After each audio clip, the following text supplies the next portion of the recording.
জনাব নজরুল ইসলাম খান সহ আরো কিছু কেন্দ্রীয় নেতৃবৃন্দ তার সাথে ছিলেন। তো আজকের এই সাক্ষাৎ বিষয় নিয়ে আমাদের সম্মানিত নায়েবে আমির ডাক্তার সৈয়দ আব্দুল্লাহ মোহাম্মদ তাহের ভাই এই পর্যায়ে আপনাদের সামনে তিনি ব্রিফ করছেন। জি, বিসমিল্লাহির রহমানির রহিম। সম্মানিত সাংবাদিকবৃন্দ, আসসালামু আলাইকুম। নির্বাচনোত্তর সম্ভাব্য প্রধানমন্ত্রী যিনি হবেন আমাদের জনাব তারেক সাহেব, উনি আজকে প্রধান বিরোধী দলের যিনি প্রধান হবেন জামাত ইসলামীর আমির ডক্টর শফিকুর রহমান, তার সাথে সৌজন্য সাক্ষাৎ করতে আসছেন, একটা কার্টেসি ভিজিট করতে আসছেন। এটাকে আমরা ওয়েলকাম করি। আমি মনে করি এই ধরনের নিউ কালচার নিজেদের ভিতরে থাকাটা এটা একটা গুণগত পরিবর্তন। It's a good beginning. অত্যন্ত সাহায্যপূর্ণ পরিবেশে আলোচনা হয়েছে। আমরা দীর্ঘদিন বিএনপি এবং জামাত ইসলামী একসাথে স্বৈরাচার বিরুদ্ধে আন্দোলন করেছি, সংগ্রাম করেছি, গঠনে আমরা সরকারের অংশগ্রহণ ছিলাম। এখন একটা ফ্যাসিবাদের পতনের দুটি দল আলাদাভাবে নির্বাচন করেছি, কিন্তু আমাদের ভিতরে আমরা আশা করি একদমই আগামী সময়গুলোকে আমরা রাষ্ট্র পরিচালনায় সরকার এবং বিরোধী দল সমন্বিতভাবেই আমরা দেশের জন্য কল্যাণমূলক কাজ করতে পারব।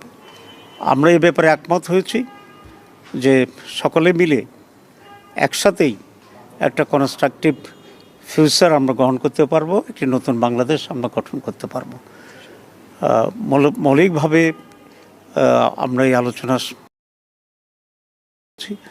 এবং নিজেদের ভিতরে মৌলিক কোনো ঝামেলা হলে আলোচনা ভিত্তিতে যাতে একটা পজিটিভ একটা সমাধান আসতে পারে সেই সব বিষয়ে আমরা আলোচনা করেছি। আমাদের আমির জামাত বলেছেন যে কয়েকটি প্রায়োরিটি বিষয়ে এখানে আমাদের আলোচনা হয়েছে। প্রথম কথা হচ্ছে ল অ্যান্ড অর্ডার সিচুয়েশন, মানুষের সিকিউরিটি ইস্যুটা হচ্ছে সবচেয়ে বেশি। এই বিষয়ে যেন সরকার অত্যন্ত গুরুত্ব দিয়ে কাজ করে। এরপরে ইকোনমির ব্যাপারে আমরা কথা বলেছি এবং বিশেষ করে জনগণের যে মৌলিক যে প্রয়োজনগুলো আছে, খাদ্য, বাসস্থান, এডুকেশন, এসব বিবেকেও অগ্রাধিকার পদ্ধতিতে যেন সরকার কাজে করে সে ব্যাপারে আমরা দৃষ্টি আকর্ষণ করেছি। It's a beginning. আমি মনে করি যে একটা মৌলিক কোয়ালিটেটিভ চেঞ্জ যাতে আমরা এদেশে পেতে পারি সে বিষয়েও আমরা দৃষ্টি আকর্ষণ করেছি। পজিটিভ যে কোনো বিষয় আছে আমরা বলেছি আমরা কোঅপারেট করব এবং জনগণের স্বার্থের বিরুদ্ধে এবং জনগণের কোনো কল্যাণের বিপরীতে যদি সেরকম কোনো ভূমিকা থাকে আমরা অবশ্যই সে ব্যাপারে আমরা প্রতিবাদ এবং ভূমিকা নেওয়ার জন্য আমরা প্রস্তুত আছি। এতটুকুই কথা হয়েছে আজকে। সবাইকে ধন্যবাদ। যে গত 16 বছরে এই সৌহার্দ্যপূর্ণ পরিবেশটা ছিল না, সরকার এবং বিরোধী দলের মধ্যে এক ধরনের শত্রুতাপূর্ণ সম্পর্ক ছিল। নির্বাচনের পরে আমরা দেখেছিলাম যে আপনারা অভিযোগ করছিলেন যে বিভিন্ন জায়গায় হামলা হচ্ছে, ইয়ে হচ্ছে। এর মধ্যে আজকে ভাবি প্রধানমন্ত্রী ভাবি বিরোধী দলের নেতার সাথে দেখা যায়। এটা বাংলাদেশের রাজনীতিতে কতটুকু ইতিবাচক প্রভাব বয়ে নিয়ে আসবে? তৃণমূল কোনো বার্তা যাচ্ছে কিনা যেসব জায়গায় ঝামেলা হচ্ছে এগুলো বন্ধ হবে? বিভিন্ন জায়গায় কিছু অঘটন ঘটেছে, কিছু ধর্ষণের ঘটনা ঘটছে, হামলার ঘটনা ঘটছে। আমরা এগুলো দৃষ্টি আকর্ষণ করেছি। আমরা মনে করি সরকারের ব্যাপারে অত্যন্ত সিরিয়াস ভূমিকা পালন করবে এবং দেশকে একটা পজিটিভ দিকে নিয়ে যাবে। আগে কথা হয়েছে সবসময় আমির জামাত বলেছেন যে তারা সবাইকে নিয়ে সরকার গঠন করবে যদি তারা ক্ষমতায় যায়।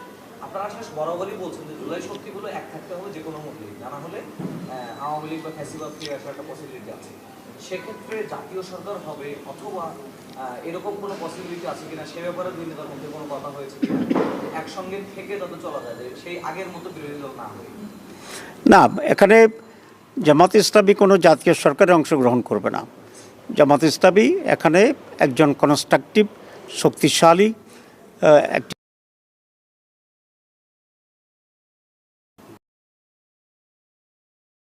Thank you. Thank you. আমরা দৃষ্টি আকর্ষণ করেছি। Thank you.